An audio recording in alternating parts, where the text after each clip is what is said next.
Nothing breaks a heart like losing someone you love without knowing why. For 7 years, Cedar Ridge carried the weight of an unsolved mystery. Hank Morgan was a good man, a widowed cowboy who found peace in the Grand Canyon with his faithful dog, Scout. When they vanished, everyone assumed the harsh desert had claimed them. The search teams gave up, and life moved on. But dogs remember things people forget. When Scout limps back into town alone, weathered and scarred, he carries secrets that could change everything. What did Scout witness in those canyon depths that no human was meant to see? Before we jump back in, tell us where you're tuning in from, and if this story touches you, make sure you're subscribed, because tomorrow I've saved something extra special for you. Stories exactly like this one always remind us of the most deeply unbreakable bonds between truly loyal, faithful companions. Ruth Delgado had always believed that the desert kept its secrets buried deep, like old bones bleaching under an unforgiving sun. Standing on her back porch that October morning, coffee growing cold in her weathered hands, she watched the orange light spill across the mesas that had been her world for 43 years. Retirement should have felt like freedom, but instead it felt like watching life from the wrong side of a window. The photograph on her mantelpiece caught the morning light, a faded snapshot of 5 park rangers from 1987, all of them young and certain they could conquer any wilderness. Ruth's finger traced the familiar faces, lingering on her own serious expression, then moving to the tall man beside her with the easy smile and kind eyes. Hank Morgan. Even then, before he'd left the ranger service to work his grandfather's cattle ranch, she'd known he was different. He had a way of reading the land that went beyond training, beyond experience. He could smell weather coming 3 days out and track a lost hiker through terrain that would confuse a bloodhound. That was 38 years ago. 7 years since he'd vanished into the very canyon they'd both sworn to protect. The screen door behind her creaked, and her neighbor Dolores Martinez stepped onto the porch with her own cup of coffee. At 72, Dolores moved with the careful grace of someone who'd learned to respect her body's limitations, but refused to surrender to them. Her silver hair was pulled back in the same neat bun she'd worn for as long as Ruth could remember, and her dark eyes still held the sharpness of a woman who'd raised 6 children and buried 1 husband. "You're thinking about him again," Dolores said, settling into the wooden chair beside Ruth. It wasn't a question. The anniversary's coming up next month. Ruth didn't need to specify which anniversary. In a town of 800 people, some losses became part of the collective memory. 7 years. 7 years since anybody with sense went looking. Dolores sipped her coffee, studying Ruth's profile. But that's never stopped you from wondering. Ruth set down her cup and leaned against the porch railing. Below them, Cedar Ridge spread out in the early light, a cluster of adobe houses and weathered buildings that had grown up around the old trading post. It wasn't much to look at, but it was home to people who understood that sometimes the most important things were the ones you couldn't see: community, history, the kind of loyalty that kept neighbors looking out for each other long after the outside world had moved on. "I knew him better than anyone," Ruth said quietly. "Hank wasn't reckless. He wouldn't have taken Scout into the canyon unless he had a good reason." "Maybe that's the problem," Dolores replied. "Maybe he had too good a reason." The words hung between them like dust settling after a summer storm. Ruth had heard all the theories over the years. Some folks thought Hank had gotten lost in a flash flood. The canyon was notorious for them, and even experienced hikers could be caught off guard. Others whispered about suicide, pointing to the grief that had never quite left his eyes after his wife Elena died of cancer 5 years earlier. The darker rumors suggested he'd found something in the canyon he wasn't supposed to find, something that had cost him his life. Ruth believed none of them. She'd worked search and rescue for 25 years before becoming head ranger, and she knew the difference between someone who was lost and someone who was hiding. Hank's truck had been found at the overlook, keys still in the ignition, Scout's water bowl, and a packed lunch in the bed. His rifle was gone, which made sense. He never went into the backcountry unarmed. But his compass, his emergency beacon, his first aid kit, all the things that might have saved his life, were still locked in the truck's toolbox. Remember how Scout used to wait for him? Ruth said, changing the subject to something safer. Dolores smiled. Every evening at 5:30, that dog would sit by the gate. Elena used to joke that Scout was more reliable than her kitchen clock. Scout had been Hank's shadow for 8 years. A blue heeler mix with one white ear, and the kind of intelligence that sometimes seemed almost human. After Elena's death, the dog had become even more devoted, as if he understood that Hank needed watching over. Ruth had seen them together countless times, Hank working cattle while Scout moved the strays with precision that would have impressed a professional trainer. Both of them communicating in the silent language that develops between a man and his dog after years of trust. Dogs don't just forget, Ruth murmured. No, Dolores agreed. They don't. The conversation was interrupted by the sound of a truck engine laboring up the steep road that led to Ruth's house. They both turned to see Jim Crawford's battered Ford pickup lurching through the potholes, dust billowing behind it like a signal fire. Jim owned the feed store on Main Street and served as Cedar Ridge's unofficial messenger service, carrying news and gossip with equal enthusiasm. He pulled into Ruth's driveway and climbed out slowly, his arthritic knees protesting after the rough ride. Jim was 65 and looked older, his face weathered by decades of desert sun and marked by the kind of deep lines that came from squinting into distances that stretched beyond the horizon. "Ruth," he called, walking toward the porch with the deliberate pace of a man carrying news too important to rush. "You're going to want to hear this." Something in his tone made Ruth's chest tighten. In a small town, unexpected news was rarely good news, and Jim's expression carried the weight of something serious.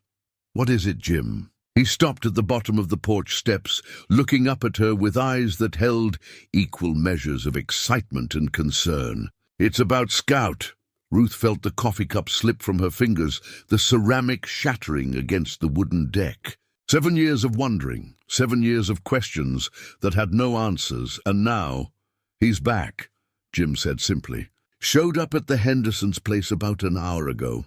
Mary called the sheriff and Sheriff Torres called me. Thought you should know?" The words hit Ruth like a physical blow. For a moment, the world seemed to tilt, as if the familiar landscape of her retirement had suddenly become foreign territory. She gripped the porch railing, feeling the rough wood grain against her palms, needing something solid to anchor her to reality. "Are you sure it's him?" she managed. "Mary Henderson's been feeding strays for 20 years, Jim replied. "She knows every dog in 3 counties. Says he's older, thinner, limping on his left front paw. But it's Scout, all right. Same markings, same white ear. Same eyes." Dolores reached over and squeezed Ruth's arm. "What does this mean?" Ruth didn't answer immediately. Her mind was racing through possibilities, each one leading to more questions. If Scout was alive, where had he been for 7 years? And more importantly, where was Hank? "It means," Ruth said finally, her voice steady despite the turmoil in her chest, "that maybe it's time to start looking again." The 3 of them stood in the morning silence, each lost in their own thoughts. Around them, Cedar Ridge was waking up, smoke rising from chimneys, the distant sound of Carlos Mendoza starting up his tractor, the everyday rhythms of a community that had learned to find peace in routine. But Ruth knew that peace was about to be disturbed. Scout's return would stir up all the old questions, all the old pain, and maybe finally, some answers. She looked at the photograph in her hands, at Hank's young face frozen in time, and felt something she hadn't felt in 7 years. Hope. Dangerous. Foolish hope that maybe the desert was finally ready to give up its secrets. The Henderson place sat at the end of a dirt road that wound through juniper and sage, a modest ranch house surrounded by the kind of organized chaos that comes from decades of honest work. Ruth parked her truck beside the sheriff's cruiser and sat for a moment, gathering herself. Through the passenger window, she could see Mary Henderson on her front porch. Arms wrapped around herself despite the warming morning air, Sheriff Vicente Torres emerged from behind the house. his tall frame moving with the careful deliberation of a man approaching 60 who still insisted on doing things himself. He'd been law enforcement in these parts for 32 years, long enough to know that sometimes the best thing you could do was simply bear witness to the impossible. Ruth, he touched the brim of his hat, a gesture of respect that belonged to another era. Appreciate you coming out. Where is he? Torres nodded toward the back of the house. Barn. Mary's got him settled with some food and water. Dog's skittish, though. Won't let anyone get too close except her. They walked around the house together, their boots crunching on the gravel drive. The Henderson place had the lived-in look of a working ranch. Corrals that needed mending, a truck that had seen better decades, chickens pecking in the yard, with the serious concentration of creatures who understood their purpose in the world. It was the kind of place where practical trumped pretty, and Ruth had always respected that honesty. Mary met them at the barn door, her grey hair escaping from a hastily tied ponytail. She was a small woman in her 70s. But her handshake was firm, and her eyes held the clarity of someone who'd spent her life paying attention to details that mattered. He's over there, she said, pointing to a corner stall. Been drinking water steady for the past hour. Acts like he hasn't had a proper drink in days. Ruth moved slowly toward the stall, her heart hammering against her ribs. The barn smelled of hay and leather and the comforting mustiness of animals. But underneath it all was something else, the scent of wild places, of distances that couldn't be measured in miles. And then she saw him. Scout lay on a pile of old blankets, his head raised and alert, watching her approach with eyes that seemed to hold the weight of 7 years. He was thinner than she remembered, his coat rough and patched with scars that spoke of harsh living. His left front paw was clearly tender, causing him to favor the right side. But it was definitely him, the same distinctive markings, the same white ear that had always made him look slightly lopsided, the same intelligent expression that had once charmed visitors to Hank's ranch. "Hello, old friend," Ruth said softly, stopping at a respectful distance. Scout's tail gave a tentative wag, and Ruth felt something crack open in her chest. This was real. After 7 years of wondering, of imagining the worst, here was living proof that at least part of the mystery had survived. "He's been wearing this," Mary said, approaching with something in her hands. "Collar's in rough shape, but it's still intact." Ruth took the collar with trembling fingers. The leather was cracked and stained, bleached by sun and worn thin by time. The metal nameplate was scratched and dented, but she could still make out the engraved letters, Scout, and below it, Hank Morgan, with a phone number that hadn't changed in 15 years. But it was what she found threaded through the collar that stopped her cold. A small piece of metal, tarnished and bent, a brass button from a park ranger's uniform. Her uniform, one she'd lost years ago during a search and rescue operation in the canyon's remote passages. "Mary," she said, her voice barely above a whisper. "When did you find this?" "This morning, just after sunrise. I was feeding the chickens when I heard him whimpering by the gate. Poor thing could barely stand." Ruth knelt down, holding the collar where Scout could see it. The dog's reaction was immediate and heartbreaking. He struggled to his feet, ignoring the obvious pain in his injured paw, and moved toward her with an urgency that made her throat tight. "He knows you," Sheriff Torres observed. "We were all friends," Ruth replied. But even as she said it, she knew it was more than that. Scout was trying to tell her something, trying to communicate something vital. The way he looked at her, the way he kept glancing toward the barn door, as if expecting someone else to appear. It was the behavior of a dog with a mission. Scout reached her and gently took the collar in his mouth, then dropped it at her feet. He looked up at her expectantly, then walked a few steps toward the barn door before turning back, his message clear. "Follow me." "This is the damnedest thing I've ever seen," Sheriff Torres said. "It's like he's been waiting to find you specifically." Ruth picked up the collar, studying the brass button again. She remembered losing it during a rescue operation in 2018, 3 years after Hank's disappearance. She'd been rappelling into a deep crevice looking for a missing hiker when the button had caught on a rock formation and torn free.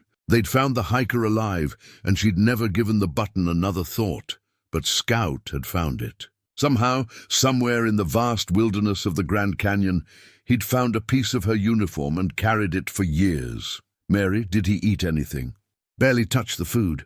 Just keeps drinking water and pacing. Acts like he's waiting for something. Ruth stood slowly, decision crystallizing in her mind like morning frost. "I'm taking him home." "Now hold on," Sheriff Torres said. "This dog might be evidence." "If something happened to Hank—" "Something did happen to Hank," Ruth interrupted. "And Scout is the only witness. But he's not going to tell us anything while he's traumatized and injured. He needs medical attention, and he needs time to trust again." She turned to Mary. "Do you have a leash I can borrow?" "Don't think you'll need one," Mary replied. "He's been following me around like a shadow since I found him. I think he just wants someone to understand what he's trying to say."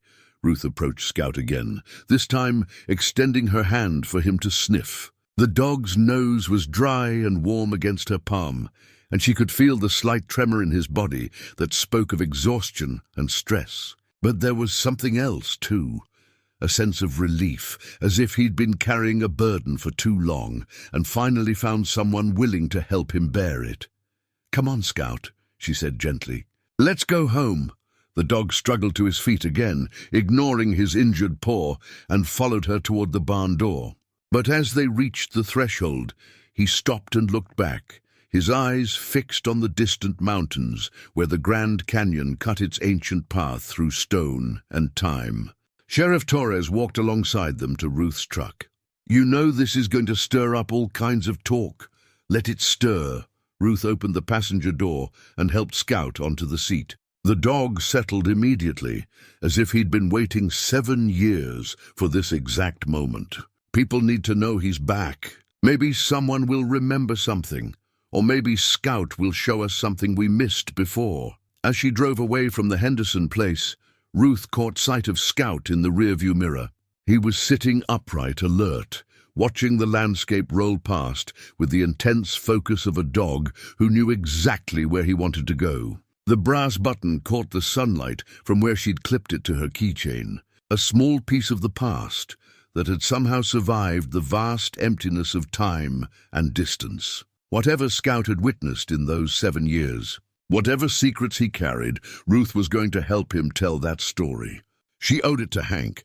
She owed it to the community that had never stopped wondering, and most of all, she owed it to the loyal animal beside her who had somehow found his way home with the truth. Dr. Sarah Chen had been Cedar Ridge's only veterinarian for 12 years, long enough to know that animals often carried stories their owners couldn't tell. As she examined Scout on the metal table in her clinic, her experienced hands cataloguing each scar and injury, Ruth could see the professional concern growing in her dark eyes.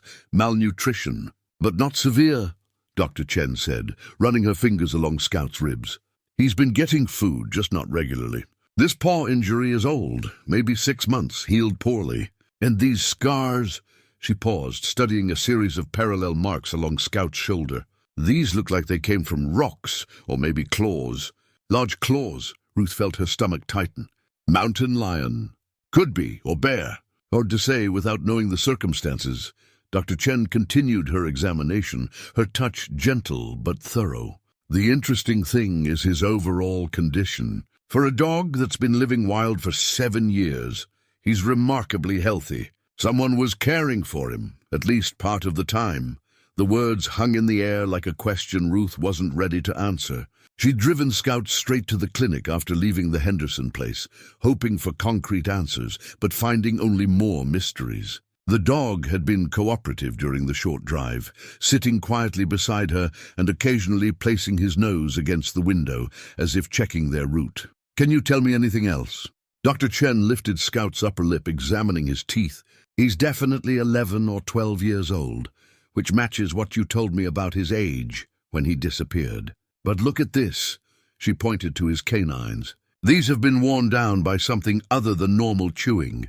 See how smooth they are? That's consistent with a dog who's been living off the land, gnawing bones and tough vegetation." Ruth watched Scout's eyes during the examination. The dog was alert but calm, as if he understood that this was necessary. What struck her most was his focus. Even lying on his side, he kept glancing toward the window that faced north, toward the canyon country that stretched beyond the edge of town. Is he healthy enough to travel? Travel where? Dr. Chen secured a clean bandage around Scout's injured paw. Ruth, this dog needs rest and regular feeding. Whatever he's been through, his body is telling the story of hard years. The kindest thing would be to let him recover in peace. But Ruth was thinking about the brass button, about the way Scout had looked back toward the mountains, about the sense of urgency in his behavior. What if he doesn't want peace? What if he wants to show me something? Dr. Chen finished the bandage and helped Scout sit up. I've been a vet long enough to know that animals grieve differently than we do.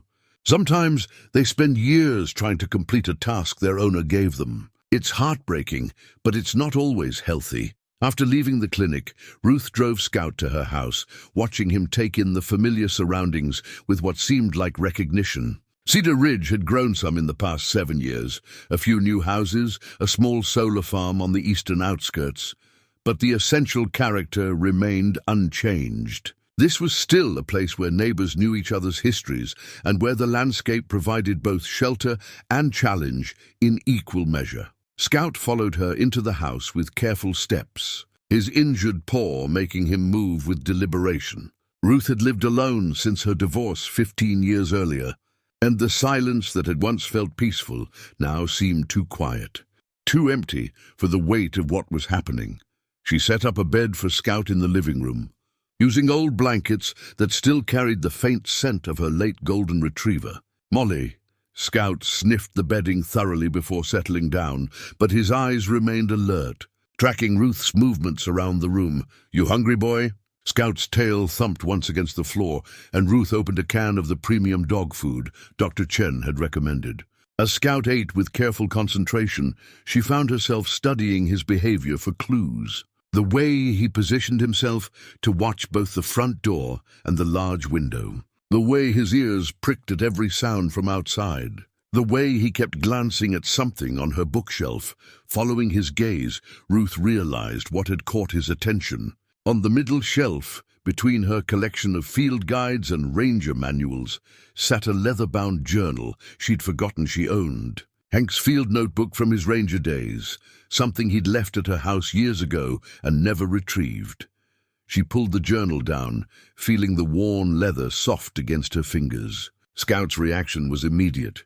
He stood and moved closer, his nose twitching as he caught the familiar scent. When Ruth opened the journal, Scout placed his paw gently on the page, looking up at her with an expression that seemed almost pleading. The notebook contained detailed maps of the canyon's remote areas, sketches of rock formations, notes about water sources and weather patterns. Hank's handwriting filled the margins, observations about wildlife, comments about the best routes through difficult terrain, warnings about areas prone to flash floods. It was the accumulated wisdom of someone who'd spent decades learning to read the land like a book. Scout paused at a specific page, and Ruth turned to it. The map showed a section of the canyon she knew well, the North Rim backcountry, where the established trails gave way to routes that required experience and careful planning. Hank had circled something in red ink with a notation that made Ruth's breath catch. E.M. Memorial Site. Private. Elena Morgan. Hank's wife. Ruth had known that Hank visited Elena's favorite places after her death, but she'd never known he'd established a specific memorial site. The location Hank had marked was deep in the canyon, at least a full day's hike from the nearest road. In terrain that was challenging even for experienced hikers, Scout whined softly, his paw still resting on the page. When Ruth looked at him, she saw something in his eyes that she'd seen before in search and rescue situations, the look of a dog who knew exactly where he needed to go and was trying to communicate that knowledge to his human partner. "Is that where you were?" she asked softly. "Is that where you and Hank went?" Scout's tail wagged once, a measured response that felt more like confirmation than casual enthusiasm. Ruth closed the journal and sat back in her chair, her mind racing through the implications. If Hank had taken Scout to Elena's memorial site, it suggested the trip hadn't been random or impulsive. It had been deliberate, meaningful.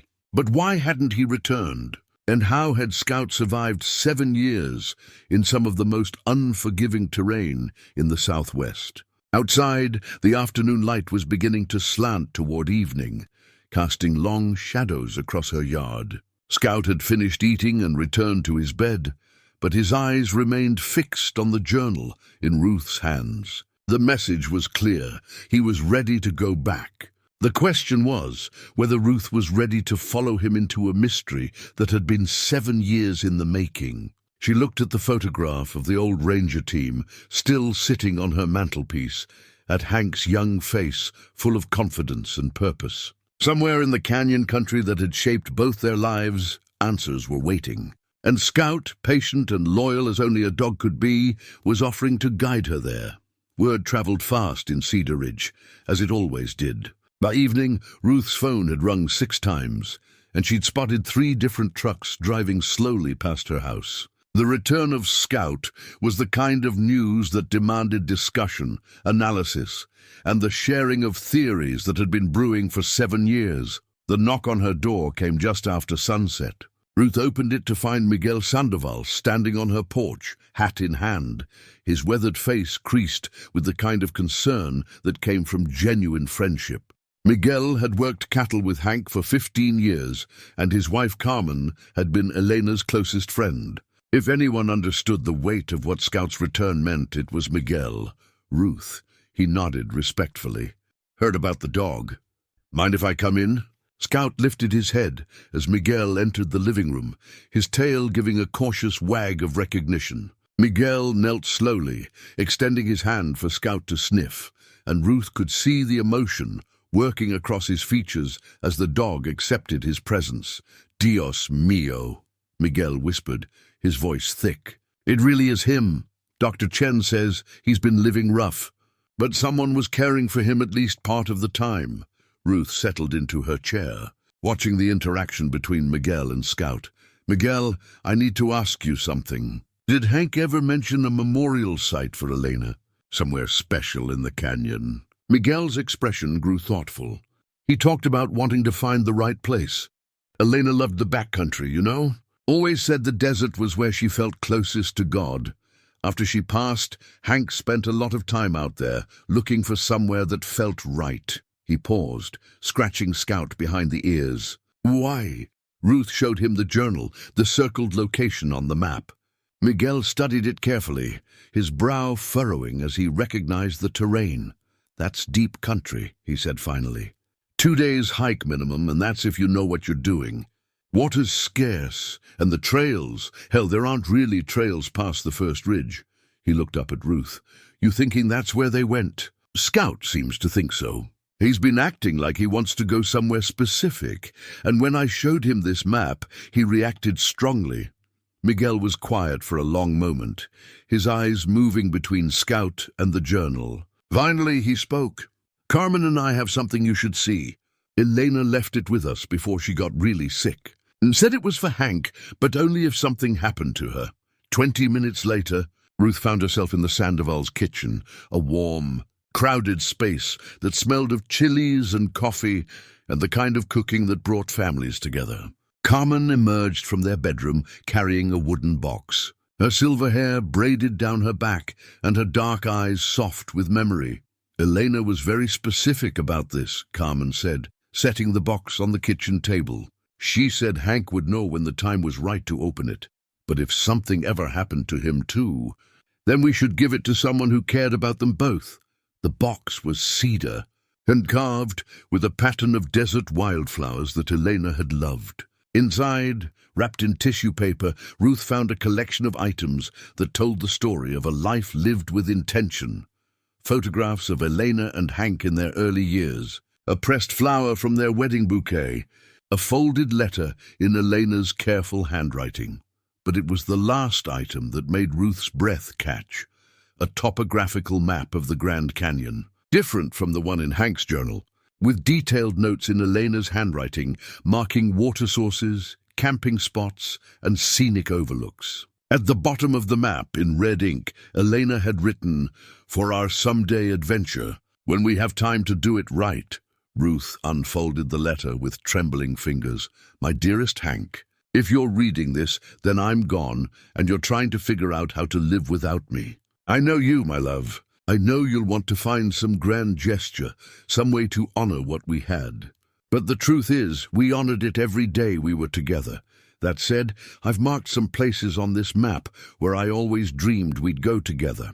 Not the tourist spots, but the secret places where the canyon shows its real face. If you need to take a journey, if you need to say goodbye in your own way, then take Scout and find the place that calls to you. Make it beautiful. Make it ours, but promise me this. Promise you'll come home. The desert is vast and unforgiving, but home is where love lives. Don't let grief take you so far that you can't find your way back. All my love, always." Elena Ruth read the letter twice, her throat tight with emotion. Beside her, Carmen wiped tears from her eyes with the corner of her apron. She knew him so well, Carmen said softly. Knew he'd need to do something meaningful with his grief. But she also knew the dangers, Miguel added. Elena was no fool about the backcountry. That's why she made the map so detailed, marked all the water sources and safe camping spots. Ruth studied Elena's map, comparing it to the location Hank had marked in his journal. The two didn't match exactly, but they were close, both in the same remote section of the North Rim country, both in areas that would require serious preparation and experience to reach safely. Scout had been lying quietly beside Ruth's chair, but now he stood and moved to the table, his nose twitching as he caught Elena's scent on the letter. His reaction was immediate and heartbreaking. He whined softly and placed his paw on the map, just as he'd done with Hank's journal. "He remembers her," Carmen whispered. "More than that," Ruth replied, watching Scout's behavior carefully. "I think he knows where they went. And I think he's been trying to get back there ever since." Miguel leaned back in his chair, his expression troubled. "Ruth, that's some of the most dangerous country in the Southwest. If something happened to Hank out there, then Scout is the only witness," Ruth finished.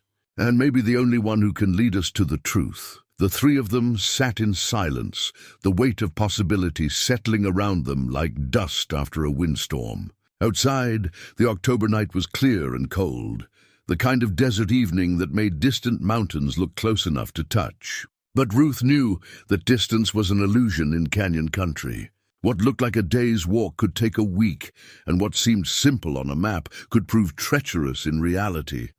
Scout returned to his place beside her chair, but his eyes remained alert, focused. Ruth could feel his energy, his sense of purpose. He'd spent 7 years carrying a secret, and now he'd found someone willing to help him reveal it. The question was whether Ruth had the courage to follow him into the unknown. Ruth woke before dawn, to find Scout standing at her bedroom door, alert and waiting. The dog had spent the night moving restlessly through the house, checking windows and returning periodically to the living room where Eleanor's map lay spread across the coffee table. His behavior carried an urgency that made sleep difficult for both of them. She made coffee in the pre-dawn darkness, her hands moving through the familiar motions, while her mind wrestled with questions that had no easy answers. At 67, she was still fit and experienced, but the kind of expedition Scout seemed to be proposing would challenge someone half her age. The terrain Elena had marked was remote and unforgiving, the kind of country where mistakes could prove fatal. The rational choice was clear. Turn the information over to Sheriff Torres, let the authorities organize a proper search if they deemed it warranted, and keep Scout safe at home while he recovered from his ordeal. It was what her training told her to do, what her practical nature counseled, but as she watched Scout pace to the window again, his eyes fixed on the distant mountains, Ruth understood that rationality had never been the driving force in the most important decisions of her life. She'd become a ranger because the wilderness called to something deeper than logic. She'd never married because no relationship had felt as essential as her work. And she'd never stopped wondering about Hank because some questions demanded answers, regardless of the cost. Her phone rang at 6:30. interrupting her thoughts. Sheriff Torres's voice carried the weight of a man who'd already had too much coffee and too little sleep. "Ruth, we need to talk." "My office, 9 o'clock. About Scout?" "About whatever fool notion I suspect you're entertaining." "Don't bring the dog." The line went dead, leaving Ruth with the uncomfortable feeling that her intentions were more transparent than she'd hoped. Small towns had their advantages, but privacy wasn't one of them. She spent the morning preparing carefully, knowing that her conversation with Torres would determine whether she'd have official support or official opposition for what she was planning. Scout watched her lay out her backpacking gear, his excitement building as he recognized the familiar ritual of preparation for a wilderness journey. "Not yet, boy," she said softly, checking the batteries in her GPS unit. "First, we have to convince some people that we're not completely crazy." Sheriff Torres's office occupied the back half of the municipal building, a space that managed to feel both cramped and institutional, despite the personal touches Torres had added over the years. Family photos shared wall space with commendations and maps, and the smell of burned coffee provided a constant reminder that the job never really stopped. Torres didn't look up when Ruth entered, his attention focused on a file folder spread across his desk. The silence stretched long enough to feel deliberate before he finally raised his eyes to meet hers. "Sit," he said, gesturing to the chair across from his desk. "And before you say anything, let me tell you what I know. Miguel Sandoval called me this morning. Says you're planning some kind of expedition into the backcountry, following that dog's lead to look for Hank Morgan." Ruth settled into the chair, choosing her words carefully. "I'm considering it." "You're considering it?" Torres leaned back, his expression unreadable. "Ruth, you're 67 years old. That country you're talking about exploring would challenge a team of 20-somethings with full support. What exactly do you think you're going to accomplish out there?" "Maybe nothing. But maybe Scout knows something we don't." Torres opened the file folder, revealing photographs and documents that Ruth recognized as the original missing person report from 7 years ago. "We did everything by the book back then. Search teams, helicopters, tracking dogs. Covered every square mile of accessible terrain in a 50-mile radius. Found nothing, because we were looking in the wrong places. And you think a traumatized dog is going to lead you to the right place?" Ruth met his gaze steadily. "I think Scout survived 7 years in country that should have killed him. I think he found his way back here for a reason. And I think if we ignore what he's trying to tell us, we'll regret it for the rest of our lives." Torres was quiet for a long moment, studying the photographs in the file. Finally, he pulled out a map and spread it across his desk, the same topographical survey Ruth had been studying, marked with the boundaries of the original search area. "Show me," he said. Ruth traced the route Elena had marked, explaining the significance of the memorial site and Scout's reactions to both maps. Torres listened without interruption, his expression growing more troubled as she described the remoteness of the location and the challenges involved in reaching it. "This is what worries me," he said finally, tapping the map with his finger. "That area, it's been closed to general public access since 2019. Geological instability, dangerous terrain. The Park Service only allows scientific expeditions with special permits, which means if Hank and Scout went there, they went illegally, and they went into country that's been deemed too dangerous for ordinary hikers." Torres looked up at her. "Ruth, I can't officially sanction this. If something happens to you out there, it's not just your life at risk. It's the lives of whoever we send to rescue you." Ruth felt her chest tighten with frustration. "So we just let it go? After 7 years of questions, we finally have a potential lead, and we ignore it because it's inconvenient." "I'm not saying ignore it. I'm saying approach it intelligently." Torres pulled another document from the file. "The Park Service has been conducting a geological survey in that area.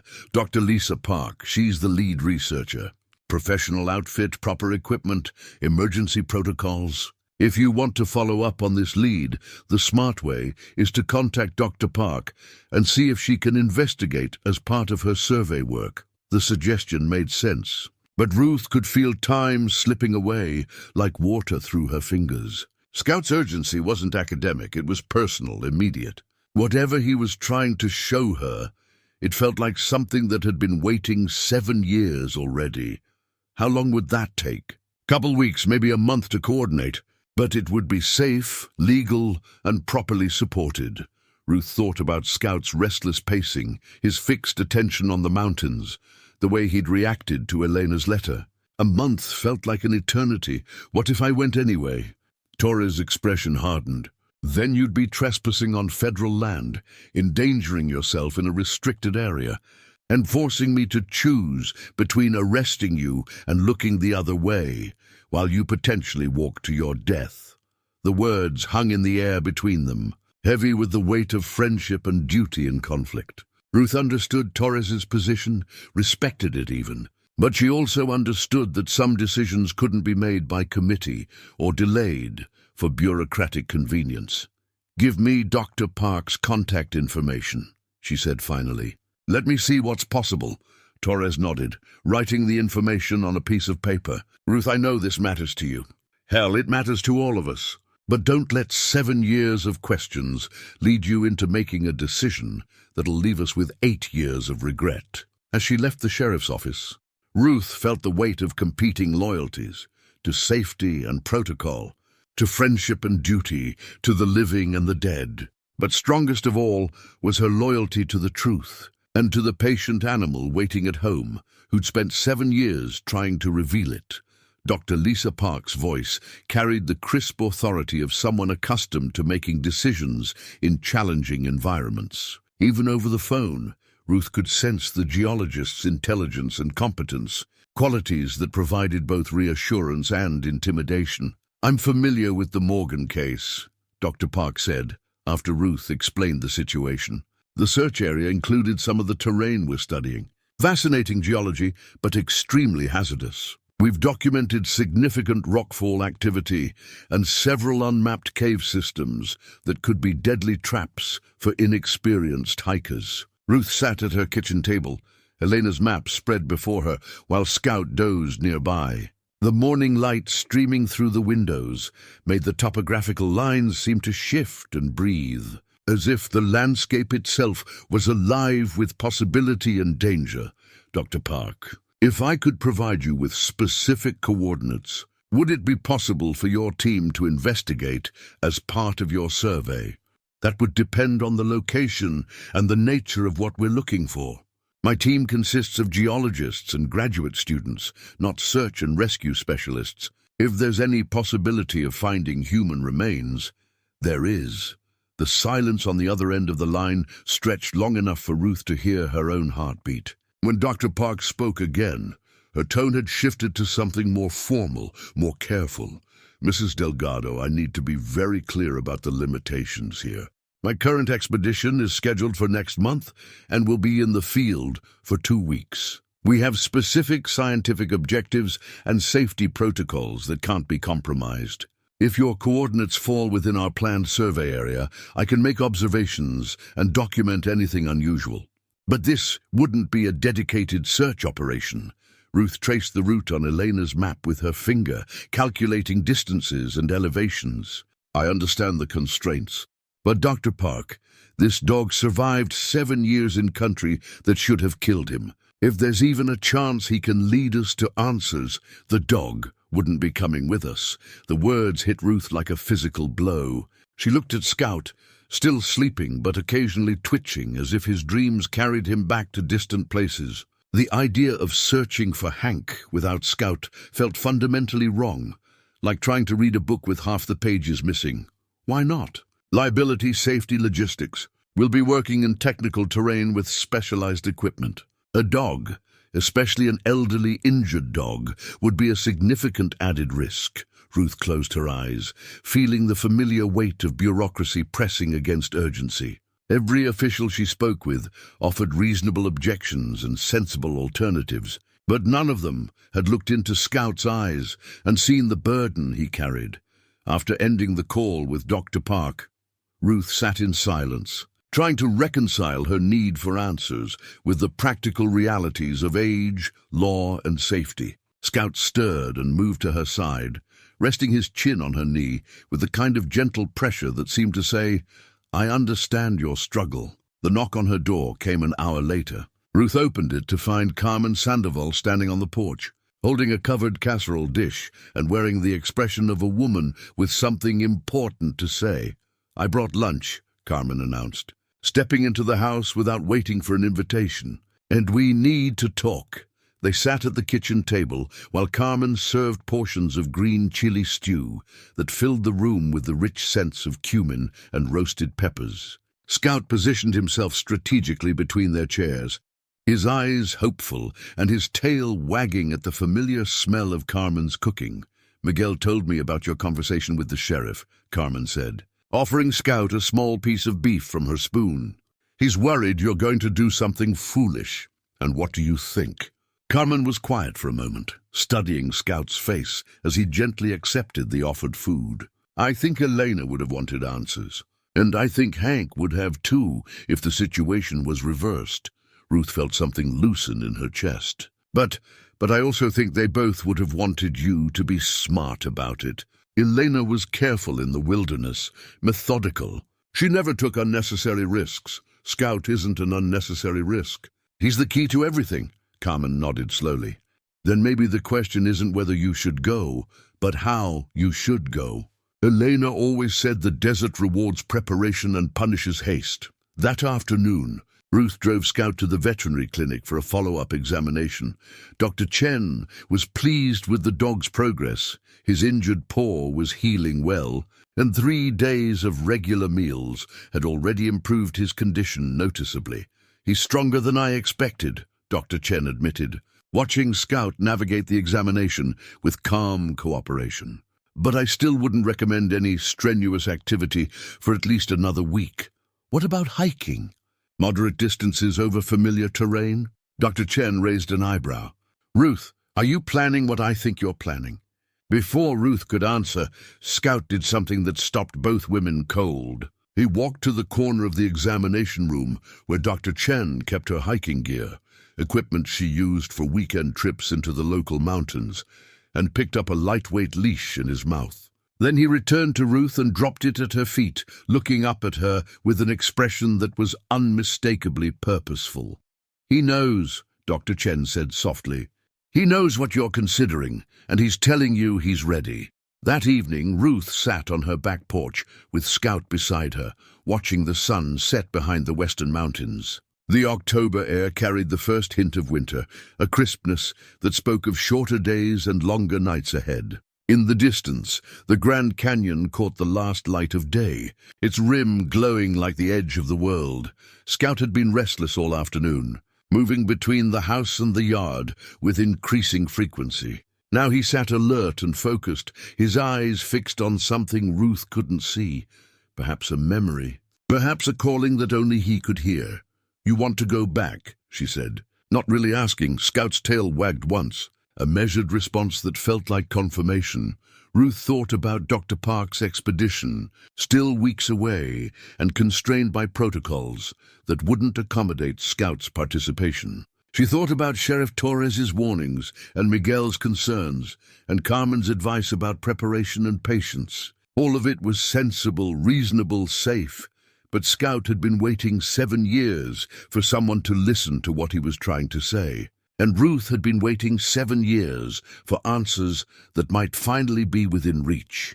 She looked at Elena's map one more time, calculating routes and water sources and the dozen ways such a journey could go wrong. Then she looked at Scout, patient and loyal, carrying secrets that weighed more than his lean body should be able to bear. "1 more week," she told him quietly. "Let me get organized, get properly equipped.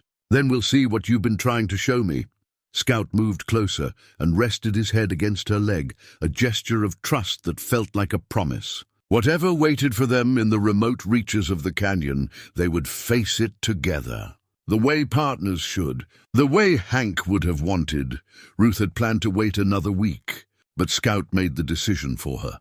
She woke on Thursday morning to find him standing by the back door. Not with his usual restlessness, but with a stillness that seemed to carry weight. In his mouth was her hiking boot, not chewed or played with, but carried with the careful precision of a dog delivering an important message. The morning sky held the clarity that came before weather changes, and Ruth felt something shift in the air pressure that spoke of systems moving in from the west. If they were going to make this journey, it needed to be soon. Winter storms in the high country could make travel impossible for months.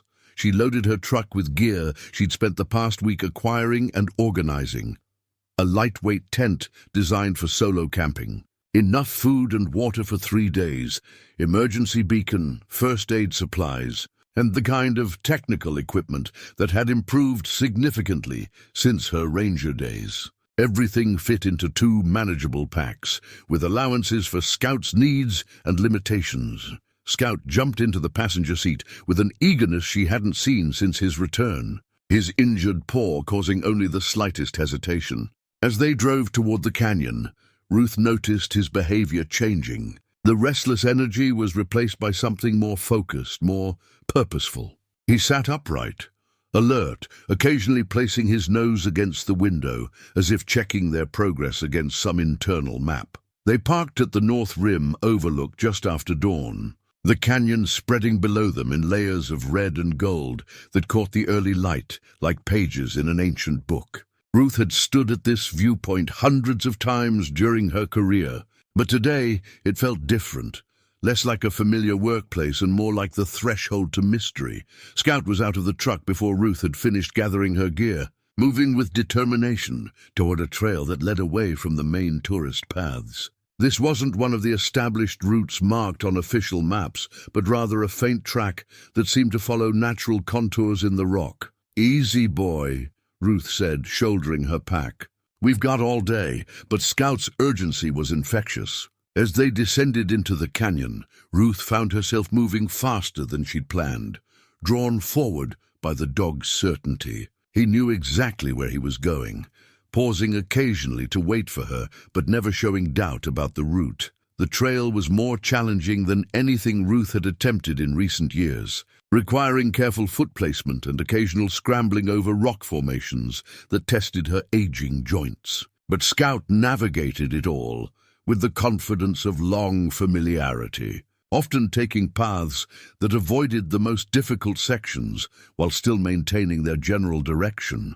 After 3 hours of steady descent, they reached a plateau that offered a rest stop and a view back toward the rim. Ruth was breathing hard and grateful for the break, but Scout showed no signs of fatigue. He drank deeply from the portable water bowl Ruth provided, then moved to the edge of the plateau and looked down into a side canyon that wasn't visible from above. Ruth joined him at the edge, following his gaze into a narrow gorge that cut deep into the rock. At the bottom, perhaps a quarter-mile down, she could see the green of vegetation that indicated water, always precious in desert country.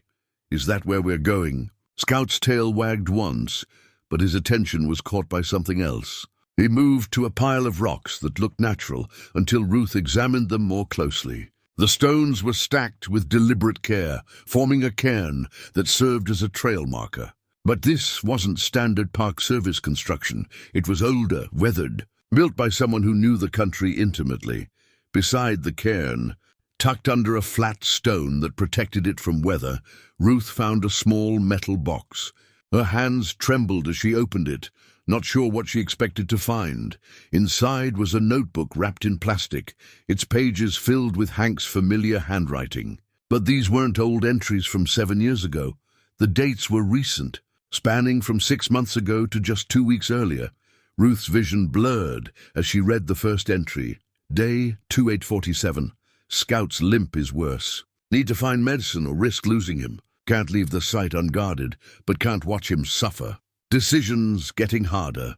Her hands shook as she turned the pages, reading entry after entry that documented a life of careful survival and unwavering purpose. Hank was alive, had been alive all this time, living in the canyon, protecting something he referred to only as the site. Scout pressed against her leg, whining softly. When she looked up, she saw him staring down into the side canyon with an intensity that made her heart race. "He's down there, isn't he?" Hank's down there.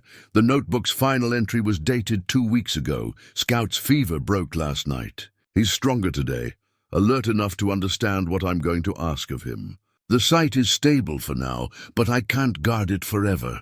I'm 74 years old and fighting an infection that's not responding to the antibiotics I've been rationing. Scout knows the way home. He knows Ruth. If something happens to me, he'll find her and bring her back. She's the only one I trust to understand what we've been protecting. If you're reading this, Ruth, it means Scout found you and led you here. The cave system below contains petroglyphs and artifacts that predate anything we've found in the southwest. Elena discovered it during one of her solo hikes 3 years before she died. She documented everything. But we both knew what would happen if the location became public. Treasure hunters, vandals, the kind of damage that takes centuries to create and minutes to destroy. Elena made me promise to protect it. When she got sick, she made me promise again. After she died, I came here to say goodbye and found evidence that someone else had discovered the cave. I couldn't leave. Couldn't let Elena's discovery be destroyed by greed or carelessness. I know how this looks. I know what my disappearance cost the community, cost you. But some things are bigger than individual comfort or even individual life. This place is sacred, Ruth. It tells a story that goes back thousands of years. Elena would never forgive me if I let that story be lost. Ruth read the entry 3 times, each reading bringing new understanding and new questions. 7 years of assuming the worst, 7 years of grieving, and Hank had been alive the entire time, fulfilling a promise to his dead wife. Scout was moving now, heading toward a path that led down into the side canyon. His behavior had changed again. The urgency was replaced by something that looked like relief. He was finally bringing help to someone who needed it. Ruth closed the notebook and secured it in her pack, her mind reeling with the implications of what she'd discovered. Hank was alive, but clearly in trouble.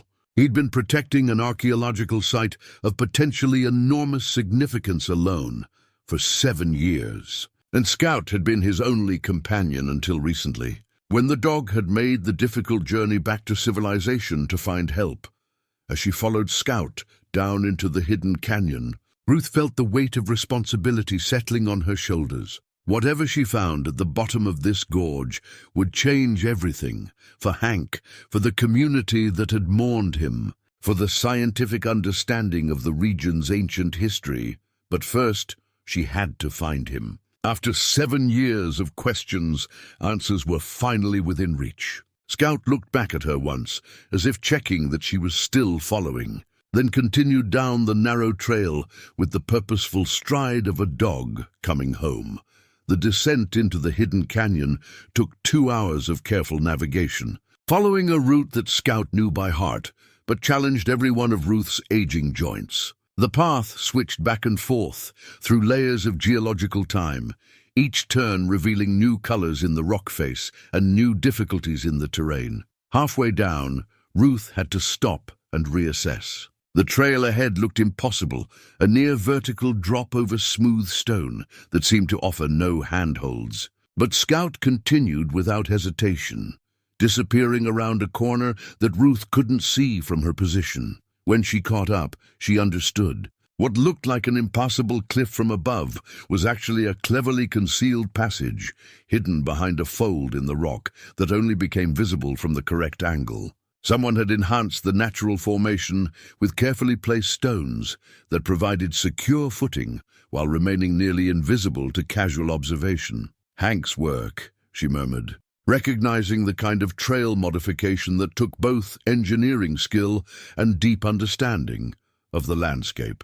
The air grew cooler as they descended, carrying scents of water and vegetation that spoke of a protected microclimate. Ruth could hear the sound of running water somewhere ahead, a musical undertone that suggested springs or seeps that had carved their own geography over millennia. Scout's pace quickened as they approached the canyon floor, his excitement building but controlled, as if he was balancing eagerness with caution. When they finally reached level ground, Ruth understood why. The hidden canyon was larger than it had appeared from above, perhaps 200 yards wide and stretching into shadows, where the high walls blocked the afternoon sun. A clear stream ran along one side, fed by springs that emerged from cracks in the rock face. But it was the opposite wall that made Ruth catch her breath. The sandstone cliff rose nearly straight up for 300 feet, its surface decorated with what might have been the most significant collection of petroglyphs she'd ever seen. Spirals and animals, human figures and abstract symbols covered the rock face in layers that spoke of centuries of use by different cultures. Even from a distance, Ruth could see the complexity and artistry of the work. This wasn't casual graffiti, but a deliberate record of spiritual and cultural significance. Scout led her along a well-worn path toward the base of the decorated cliff, passing what Ruth now recognized as a carefully organized campsite. A lean-to shelter built from natural materials provided protection from weather while blending seamlessly with the surroundings. Solar panels, barely visible unless you knew where to look, powered equipment that allowed for basic modern conveniences while maintaining the site's secrecy. But there was no sign of Hank. Scout whined and moved toward the cliff face, where Ruth now saw the dark opening of a cave entrance partially concealed behind a curtain of vegetation. This was clearly where the most significant artifacts were located, and where Hank had been living. As they approached the cave, Ruth called out, "Hank, it's Ruth Delgado. Scout brought me." Her voice echoed back from the canyon walls, but there was no human response. Scout disappeared into the cave entrance, and Ruth heard him whining with what sounded like distress. She pulled out her flashlight and followed him into the darkness. The cave system was larger than she'd expected, with passages leading deeper into the mountain. But Scout led her only a short distance to a natural chamber where someone had created a living space that was both functional and respectful of the archaeological significance of the location. Hank Morgan lay on a camp bed against one wall, his breathing shallow but regular. At 74, he looked older than Ruth remembered, his hair completely white and his face marked by years of weather and worry. But his eyes, when they opened at the sound of Scout's whining, were still sharp and aware. "Ruth?" His voice was weak, but carried recognition and relief in equal measure. "You came." She knelt beside his bed, professional assessment taking over from personal emotion. He was clearly ill, fever, dehydration, possibly infection. But he was conscious and coherent, which was more than she'd dared hope. "Scout found me 3 days ago," she said, checking his pulse and noting the heat radiating from his skin. "Hank, you need medical attention. We need to get you out of here. Can't leave." His eyes moved to Scout, who had positioned himself beside the bed with obvious relief. "Someone has to guard the site. Ruth, you have to see what we've been protecting, against her better judgment." Ruth let him guide her deeper into the cave system, supporting his weight as they moved through passages that had been carved by water over geological time. Her flashlight beam revealed chamber after chamber of artifacts, pottery, tools, and artwork that represented an unbroken chain of human presence stretching back thousands of years. In the largest chamber, Hank had documented everything with the thoroughness of a trained scientist. Photographs, measurements, careful drawings of symbols and artifacts, tables covered with pottery shards and stone tools, each labeled and catalogued with museum-quality precision. "Eleanor found this place in 2014, Hank said, leaning heavily against the cave wall. "She was exploring alone, following water sounds. When she realized what she'd discovered, she knew it could change our understanding of prehistoric occupation in the Southwest." Ruth moved through the chamber, her flashlight revealing detail after detail that spoke of a complex society far more sophisticated than anything previously documented in the region. The pottery showed artistic techniques that shouldn't have existed in this time period. The petroglyphs incorporated astronomical observations that indicated advanced mathematical understanding. "Why didn't you report it?" "This discovery could have made Elena famous." Hank's laugh was bitter. "Elena didn't want fame. She wanted protection. Look at what's happened to every other significant archaeological site that's been made public. Vandalism, theft, commercialization. This place would have been destroyed within a year. Ruth understood the dilemma, but the scope of what she was seeing made her mind reel. This wasn't just an archaeological site. It was potentially one of the most significant discoveries in North American prehistory. Hank, you can't protect this alone. You're 74 years old and seriously ill. This discovery belongs to humanity, but it also deserves professional protection and study. I know. His admission came with obvious pain. That's why I sent Scout to find you. You understand the balance between preservation and access. You know people who can be trusted. Ruth helped him back to his sleeping area, her mind racing through possibilities. The logistics of protecting and studying this site would be enormous. It would require coordination between federal agencies, universities, and tribal authorities. It would take years of careful work to properly document and preserve everything they'd seen. But first, they had to get Hank to medical care. I have an emergency beacon, she said, checking his fever again. I can call for helicopter evacuation. No. Hank's voice carried surprising strength. Too public. Too many questions. And who's going to guard the site while I'm gone? Ruth looked at Scout, who had positioned himself where he could watch both the cave entrance and Hank's bed. The dog had been carrying this burden for 7 years, protecting both his human companion and the secret they shared. I'll stay, she heard herself saying. Until we can figure out a proper solution, I'll help you guard it. Hank's relief was visible. Ruth, I'm sorry for disappearing, for the pain it caused. But Elena made me promise. I know. Ruth squeezed his hand, feeling the weight of decisions that had shaped 7 years of mystery. But Hank, we're going to need help. This is bigger than what 2 old rangers and a dog can handle. As if summoned by her words, Scout's head lifted and his ears pricked forward. He moved to the cave entrance, his body tense with alert attention. Ruth joined him, listening. In the distance, barely audible over the sound of running water, she could hear something that made her blood run cold. Voices, and the mechanical sound of equipment being operated. Someone else had found the hidden canyon. She looked back at Hank, who was struggling to sit up despite his illness, his eyes wide with the fear that had driven him for 7 years. They're here, he whispered. The treasure hunters. They finally found us. Ruth felt the weight of choice settling on her shoulders. She could try to get Hank out through the back passages he'd shown her, abandoning the site to whatever damage the intruders might cause. Or she could stand and fight for something that Elena had died believing in, and Hank had spent 7 years protecting. Scout looked up at her, his eyes holding the kind of trust that demanded courage in return. The voices were getting closer. Ruth pressed herself against the cave wall beside the entrance, her heart hammering as voices grew closer. Through the narrow opening, she could see 3 figures moving along the canyon floor, with the confidence of people who knew exactly what they were looking for. The leader was a tall man in expensive hiking gear, carrying what looked like ground-penetrating radar equipment. Behind him, 2 younger men shouldered metal detectors and digging tools with the casual efficiency of professionals. This wasn't a random discovery. Someone had planned this expedition with specific knowledge of what the canyon contained. Set up the GPR near the base of the cliff, the leader called out, his voice carrying clearly in the enclosed space. The satellite images showed subsurface anomalies consistent with chamber systems. We'll map the entire complex before we start extraction. Ruth felt her stomach drop. Satellite images meant this operation had backing, planning, resources. These weren't casual treasure hunters.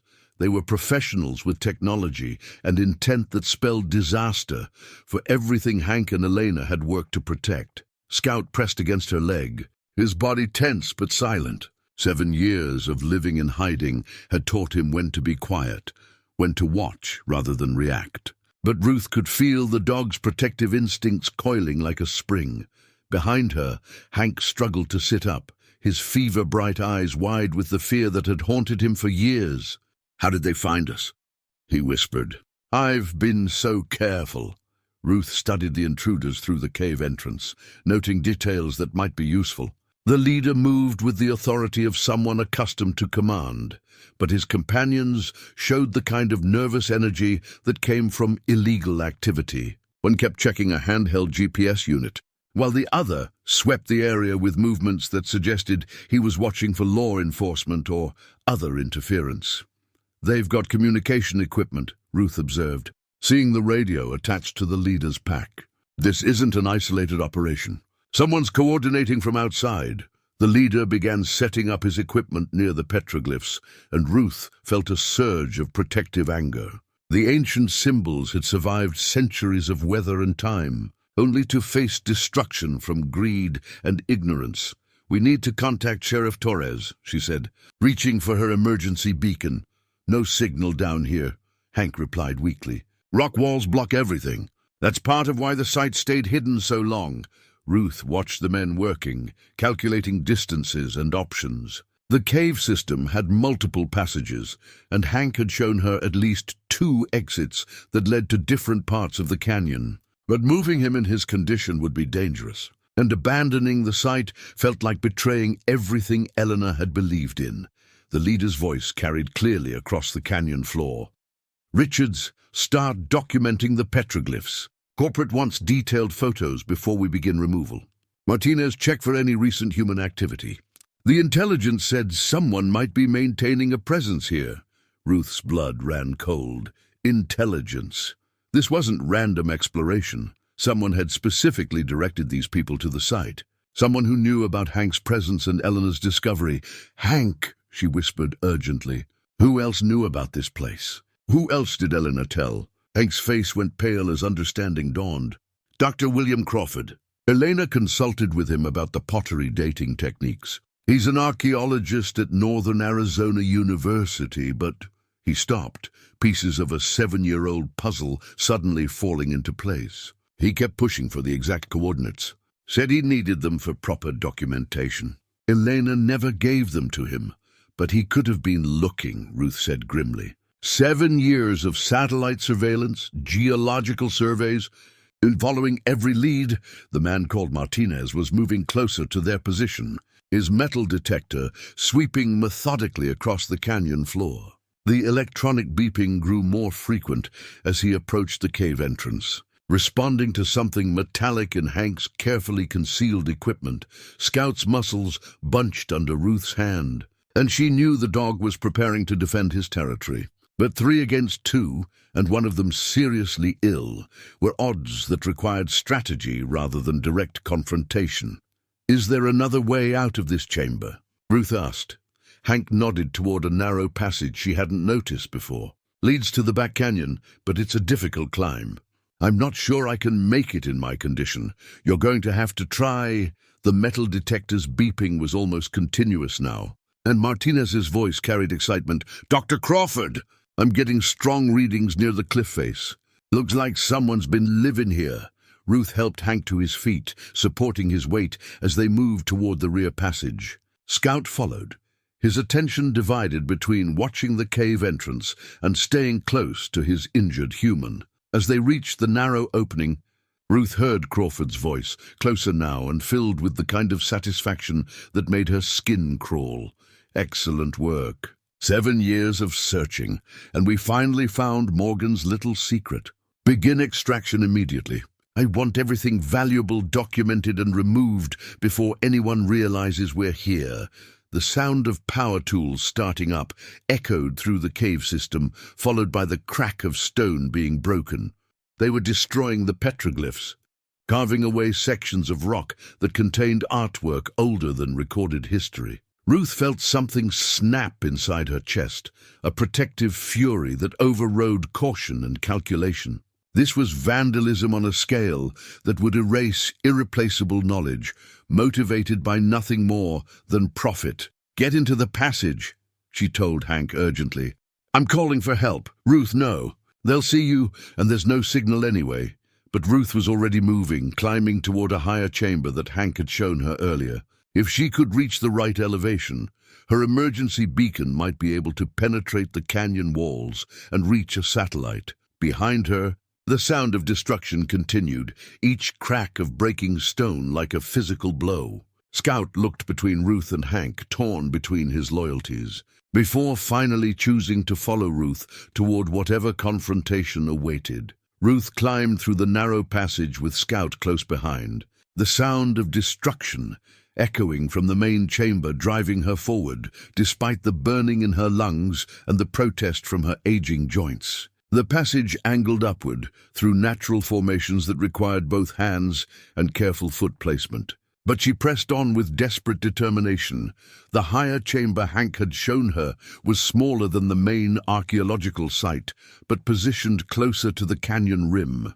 As Ruth emerged into the space, she immediately activated her emergency beacon, hoping the reduced rock thickness might allow the signal to reach emergency services.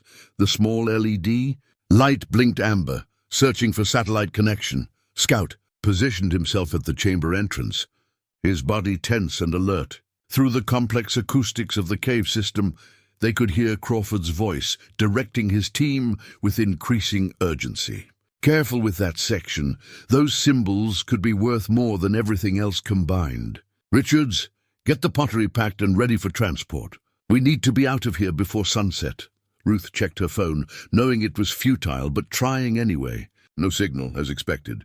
The beacon continued blinking amber, its electronic search for salvation feeling painfully slow against the immediate destruction happening below. Then Scout's ears pricked forward, and he moved to the chamber's natural window, a crack in the rock that provided a view of the canyon rim high above. Ruth joined him and felt her heart leap at what she saw.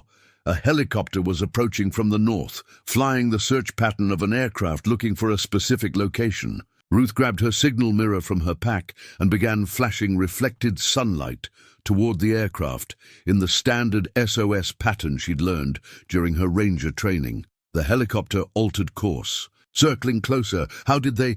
Ruth started to say, then understood. Dr. Park's geological expedition must have been monitoring emergency frequencies. When her beacon finally connected, they would have been the closest response team. The emergency beacon's light changed to green. Signal acquired and transmitted. Crawford's voice from below carried new tension. Martinez, did you hear that helicopter? Pack everything now. We're leaving, but it was too late for a quiet escape.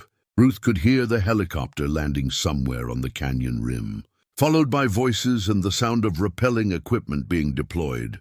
Dr. Park's team included technical rescue specialists, and they were descending into the canyon with the efficiency of professionals. Scout whined softly, sensing the change in the situation. Ruth made her decision. Stay here, boy. Guard Hank! She climbed back down through the passage, her anger overcoming caution. When she emerged into the main chamber, she found Crawford and his team frantically loading artifacts into waterproof cases, while pieces of broken petroglyphs lay scattered on the cave floor like shattered history. Stop. Ruth's voice carried the authority of 4 decades in law enforcement and wilderness management. Federal agents are en route. You're trespassing on protected land and destroying irreplaceable archaeological resources. Crawford spun around, his face a mixture of surprise and calculation. He was younger than Ruth had expected, perhaps 50, with the kind of polished appearance that spoke of university credentials and institutional backing. Ms. Delgado, I presume. Your reputation precedes you. His voice carried educated arrogance. I'm Dr. William Crawford, Northern Arizona University. I have every right to be here conducting legitimate research. With power tools and metal detectors, this is vandalism, not research. Crawford's companions had stopped packing, their nervousness increasing as the sound of voices approached from outside the cave. Ruth could hear Dr. Park's team coordinating their descent. Professional voices calling out positions and safety checks.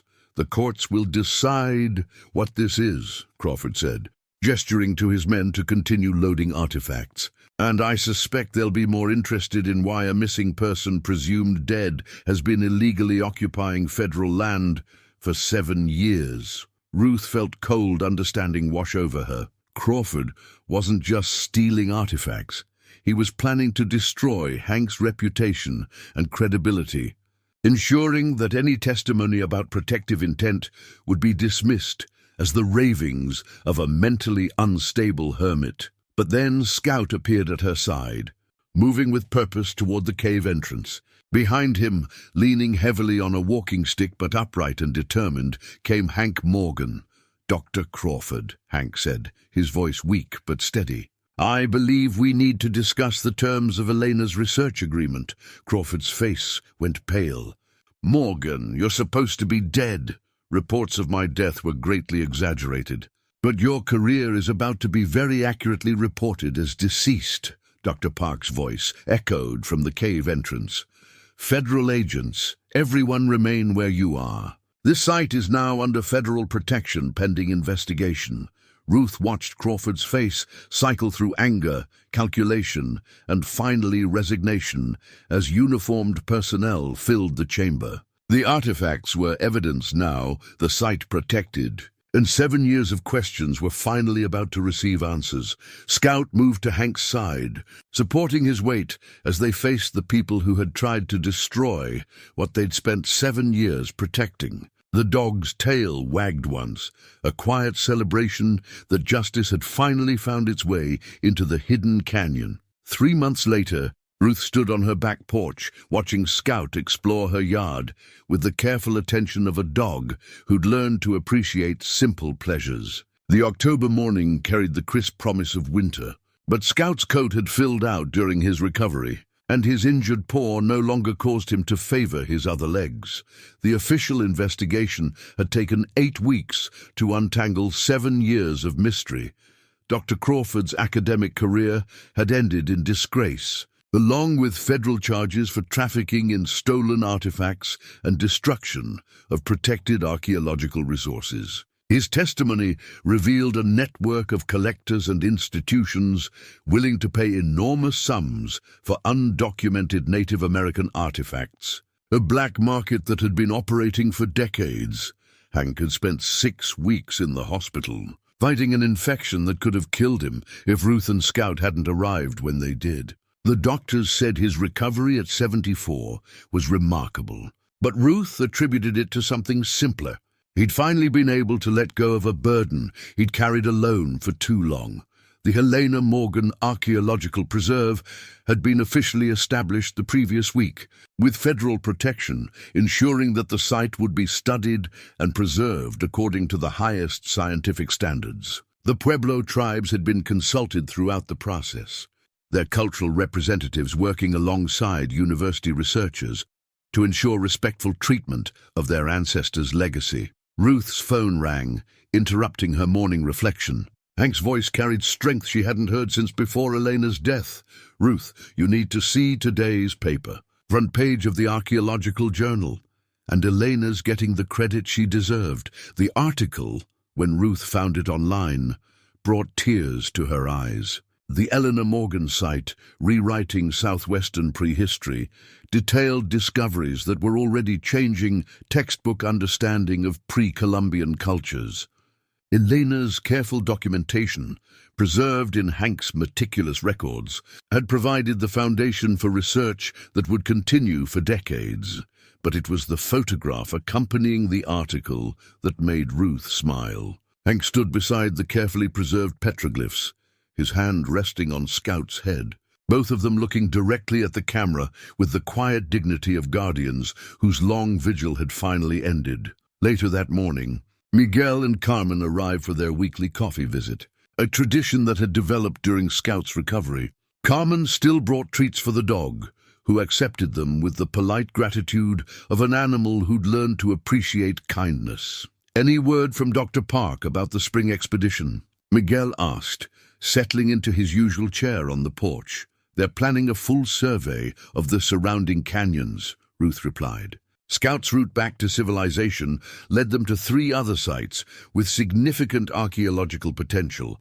Turns out Eleanor and Hank weren't the only ones who'd found evidence of advanced prehistoric occupation. Scout looked up at the mention of his name, then returned his attention to something only he could see in the distant mountains. His behavior had changed since their return from the canyon. The restless urgency was gone, replaced by the peaceful alertness of a dog whose mission had been completed. "What about Hank?" Carmen asked. Is he going to stay at the ranch? Ruth nodded. He's hired help for the heavy work, but he wants to stay close to the land. Says Elena would want him to live, not just exist. She paused, watching Scout's tail wag at something in the distance. And he's been working with the Tribal Cultural Committee, documenting everything Elena discovered about traditional knowledge that connects to the archaeological evidence. The conversation was interrupted by the sound of a familiar truck engine. Jim Crawford's pickup appeared on the road, moving at the unhurried pace of a man carrying good news rather than crisis. He climbed out with a grin that transformed his weathered features. Ruth, you're not going to believe this. The Smithsonian wants to do a documentary about the site. They're calling it one of the most significant archaeological discoveries of the century. Ruth felt a warm satisfaction that had nothing to do with personal recognition. Elena's legacy was secure, protected not just by federal law, but by the kind of scientific attention that would ensure proper study and preservation. And they want to interview Scout, Jim added with obvious amusement. Apparently, there's never been a documented case of a dog protecting an archaeological site for 7 years. Scout's ears pricked at the sound of his name. But he remained focused on the mountains, as if he could still see something there that called to his memory. Ruth understood that part of him would always belong to the hidden canyon where he'd spent the most important years of his life. That evening, as the sun set behind the western peaks, Ruth sat with Scout on the porch steps. Both of them, comfortable in the kind of silence that comes after difficult questions, have finally found their answers. The photograph from Hank's mantelpiece sat on the table beside them, the old ranger team, young and confident, ready to take on any challenge the wilderness might offer. Scout rested his head against Ruth's knee, a gesture of trust and contentment that spoke of a job well done. 7 years of loyalty, 7 years of keeping faith with a promise only he had fully understood. In a world that often seemed to value speed over dedication, profit over protection, Scout had embodied the kind of steadfast love that could move mountains, or in this case, move an old park ranger to follow him into mystery and danger. Ruth scratched behind his ears, feeling the peaceful weight of a life lived with purpose. Tomorrow would bring new challenges, new responsibilities related to the preserve and its protection. But tonight, she was content to sit with a loyal friend and watch the stars emerge over country that had finally given up its secrets. Some bonds, she reflected, were strong enough to bridge any distance between past and present, between the living and the dead, between a man and his dog who'd spent 7 years proving that love could triumph over time, hardship and impossible odds. Scout's tail thumped once against the porch steps, as if he agreed.